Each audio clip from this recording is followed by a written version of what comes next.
श्रीमद्वाल्मीकीय रामायण बालकांड 12वां सर्ग 22 श्लोक। सारांश। राजा का ऋषियों से यज्ञ कराने के लिए प्रस्ताव। ऋषियों का राजा को और राजा का मंत्रियों को यज्ञ की आवश्यक तैयारी करने के लिए आदेश देना। आरंभ। ओम श्री गणेशाय नमः।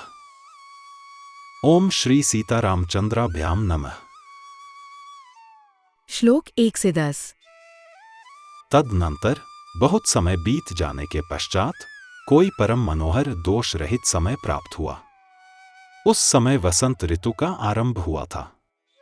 राजा दशरथ ने उसी शुभ समय में यज्ञ आरंभ करने का विचार किया। तत्पश्चात उन्होंने देवोपम कांति वाले विप्रवर ऋष्यशृंग को मस्तक झुकाकर प्रणाम किया और वंश परंपरा की रक्षा के लिए पुत्र प्राप्ति के निमित्त यज्ञ कराने के उद्देश्य से उनका वरण किया। ऋष्यशृंग ने बहुत अच्छा कहकर उनकी प्रार्थना स्वीकार की और उन पृथ्वीपति नरेश से कहा, राजन, यज्ञ की सामग्री एकत्र कराइए। भूमंडल में भ्रमण के लिए आपका यज्ञ संबंधी अश्व छोड़ा जाए और सरयू के उत्तर तट पर यज्ञ भूमि का निर्माण किया जाए।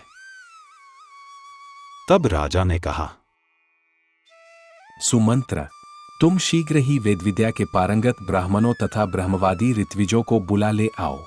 सुयज्ञ, वामदेव, जाबाली, काश्यप, पुरोहित वशिष्ठ तथा अन्य जो श्रेष्ठ ब्राह्मण हैं, उन सबको बुलाओ।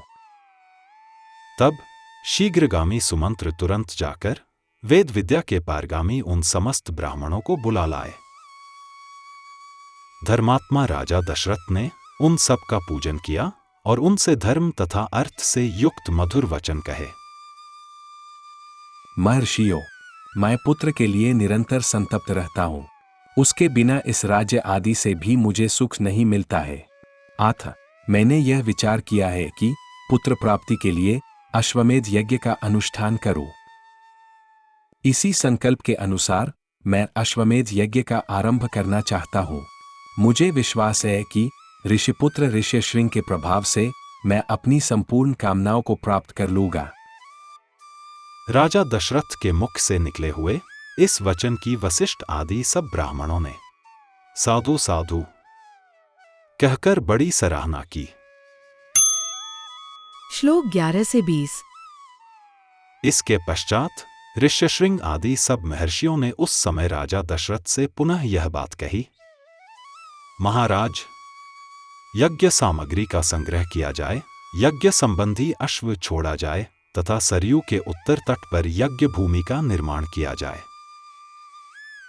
आप यज्ञ द्वारा सर्वथा 4 अमित पराक्रमी पुत्र प्राप्त करोगे, क्योंकि पुत्र के लिए तुम्हारे मन में ऐसे धार्मिक विचारों का उदय हुआ है।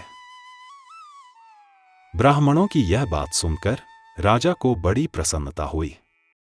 उन्होंने बड़े हर्ष के साथ अपने मंत्रियों से यह शुभ अक्षरों वाली बात कही, गुरुजनों की आज्ञा के अनुसार तुम लोग शीघ्र ही मेरे लिए यज्ञ की सामग्री जुटा दो। शक्तिशाली वीरों के संरक्षण में यज्ञीय अश्व छोड़ा जाए और उसके साथ प्रधान ऋत्विज भी रहें। सरयू के उत्तर तट पर यज्ञ भूमि का निर्माण हो। शास्त्रोक्त विधि के अनुसार क्रमशः शांतिकर्म, पुण्याहवाचन आदि का विस्तार पूर्वक अनुष्ठान किया जाए, जिससे विघ्नों का निवारण हो। यदि इस श्रेष्ठ यज्ञ में कष्टप्रद अपराध बन जाने का भय न हो तो सभी राजा इसका संपादन कर सकते हैं। परंतु ऐसा होना कठिन है, क्योंकि ये विद्वान ब्रह्मराक्षस यज्ञ में विघ्न डालने के लिए छिद्र ढूंढा करते हैं। विधिहीन यज्ञ का अनुष्ठान करने वाला यजमान तत्काल नष्ट हो जाता है। अतः मेरा यह यज्ञ जिस प्रकार भी विधिपूर्वक संपूर्ण हो सके वैसा उपाय किया जाए। तुम सब लोग ऐसे साधन प्रस्तुत करने में समर्थ हो। तब बहुत अच्छा कहकर सभी मंत्रियों ने राजेश्वर दशरथ के उस कथन का आदर किया और उनकी आज्ञा के अनुसार सारी व्यवस्था कर डाली। श्लोक 21 से 22। तत्पश्चात उन ब्राह्मणों ने भी धर्मज्ञ, नृपश्रेष्ठ दशरथ की प्रशंसा की और उनकी आज्ञा पाकर सब जैसे आए थे वैसे ही फिर चले गए। उन ब्राह्मणों के चले जाने पर मंत्रियों को भी विदा करके वे महाबुद्धिमान नरेश अपने भवन में चले गए। इस प्रकार श्री वाल्मीकि निर्मित आर्ष रामायण आदि काव्य के बालकांड में 12वां सर्ग पूरा हुआ। Presented by Dr. T.K. Bansal, a blind scientist. Please like and share this video, and don't forget to subscribe my channel. Jai Shri Ram.